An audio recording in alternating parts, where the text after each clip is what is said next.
1970, our Line Minister, the Honorable Attorney General, Mr. Aiyaz Sayed Khaiyum, and National Service Coach and Fiji Airways Brand Ambassador, Mr. Ben Rowan.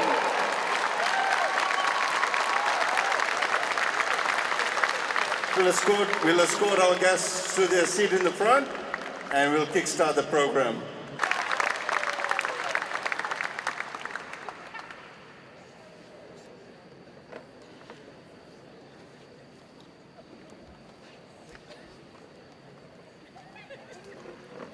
But it gives me much pleasure to be here, and again, like Ben, I wing it all the time in terms of speeches. And I was thinking, and I thought I'd use Ben as an example in terms of what we should be talking about and how we should look at the 65 years that Fiji Airways has had. I think what using Ben's example has shown, having him here as a coach, it goes to show that we always need to have the right people for the right job. I think all of you would agree that the success and the path on which the Fijian men's rugby sevens team has gone on in the past particular 3 years since Ben has been here has been phenomenal. Many of us who do follow rugby would also see that the psychological makeup of the team is very different. A lot of people would always talk about, oh, you know, in the end, when we're right on the cusp of perhaps winning the game, they falter. But we have seen a very different psychological makeup of the team. And the teamwork that Ben has created, and the fact that he talked about having a focus and never steering off, as the analogy he used of the flight path, is absolutely critical to ensure we have that in all our organizations. And he has done precisely that. And that's precisely what Fiji Airways needs to do. The reality is, ladies and gentlemen, that Fiji Airways has always been quite vulnerable, in particular coming into post the early 1900s, as in the 1990s, coming to 2000. This company made a loss of $96 million only a few years ago. The following year it made a loss of about $70 million. Today this airline has 4 brand new A330s, three of them 200 series, one of them 300 series. Currently the management is looking at refleeting its 737s, whatever options they go with. You now have a higher rating. You have made a record profit. Today the staff are now enjoying a share of the profits, which is unprecedented. No other company in Fiji, at least that has government ownership or partial government ownership, has that formula in place. So all of this actually has been done in a very short period of time, Ben. Somewhat like what you have done. And I think it is very, very critical, and I'm really glad what Ben said, it really was what he said, and he meant that. We must never steer off the course, and we must always look at the long-term vision. In Fiji, unfortunately, we have a tendency of only looking up to our noses, and generally most of us in Fiji don't have very long noses. And the reality is that we can get sucked in or succumb to some very short-term distractions, some very supposedly short-term gains. But I can tell you those gains are only short-term. And as your CEO has said, many national carriers throughout the world actually have gone under. I think it's about 80. 80 national airlines have gone under in the recent past. It is not an easy issue. Unfortunately, the reason, Ben, why I was not able to be here for the celebration, because that Sunday we had to leave, because we had a meeting in Montreal last week on Monday with the ICAO, International Civil Aviation Organization.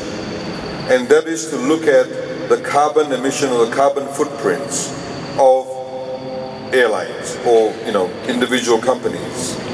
Now we have to go and negotiate in some very tough circumstances to ensure that the imposition by ICAO would not put an additional burden on us where we will be penalized, because the model that they had adopted was they're going to look at our carbon footprint not as a country but as a country's civil aviation sector only.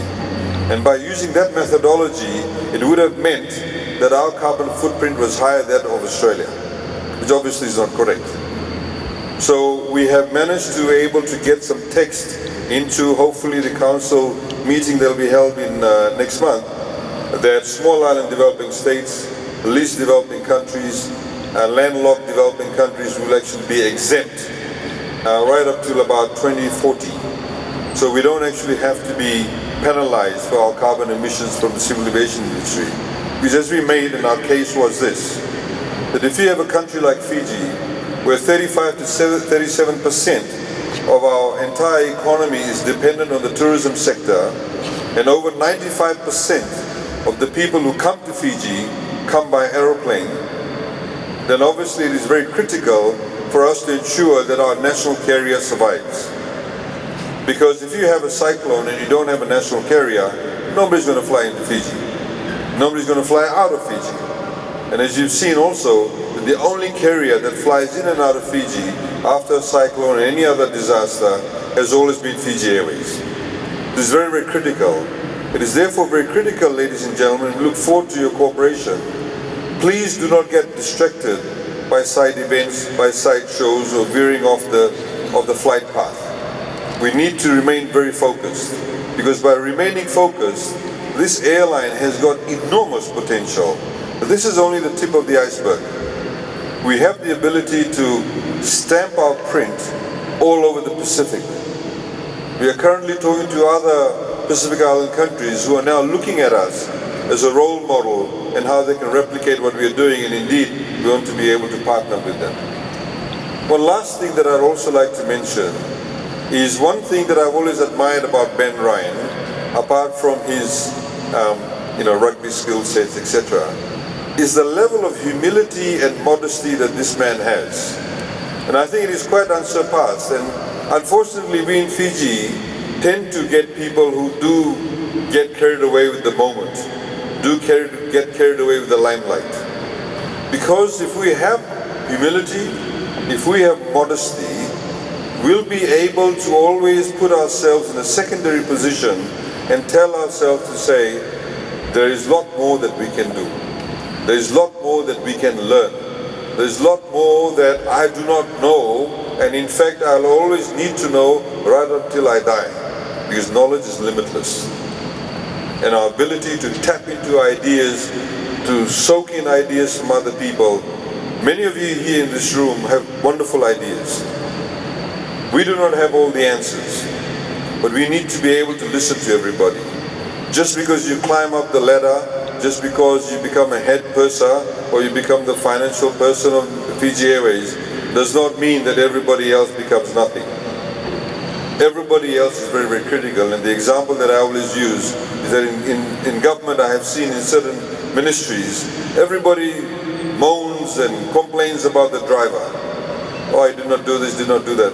The day the driver does not come to work, everybody complains about the fact the driver has not come to work. So everybody, we like clogs in a wheel, everybody plays a very critical and pivotal role. And if we have a lot more humility, modesty and humbleness, and at the same time a vision, which is precisely what Ben created with our team, a vision and a goal with certain objectives and a game plan over a period of 3 years, they've achieved what no other Pacific Island country has achieved. They've achieved that no other team has achieved. And if you look at some out-of-the-box analysis that has taken place, they said that Fiji is actually #1 in the medal list. If you look at our GDP, if you look at our population numbers, if you look at the amount of money and the resources that have been put in, compared to other countries, we are apparently #1. Please go to the site and read that. So I'd like to thank all of you for your hard work and for your effort. Please understand that with your cooperation, your collaboration, with the leadership, the ability to tap into people both from within Fiji and outside Fiji, we can make Fiji Airways on a completely different level playing field, and a playing field where Fiji Airways will be here forever.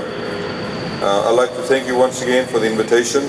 Thank you very much, Ben Ryan. You have deeply etched into our hearts. Everybody knows that, and everybody will vouch for that. You have given us something, a sense of euphoria, a sense of national pride. And one thing that I wanted to say the pictures that I saw, brought tears to my eyes, the way people were so euphoric. And ladies and gentlemen, there are many other things that we can get euphoric about.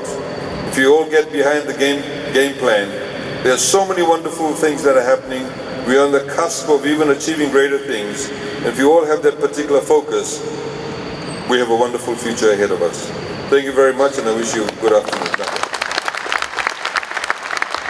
Minister, an autograph with the members of the PG and Sevens team. So thank you very much for your support. Please, ladies and gentlemen, a big round of applause. Thank you.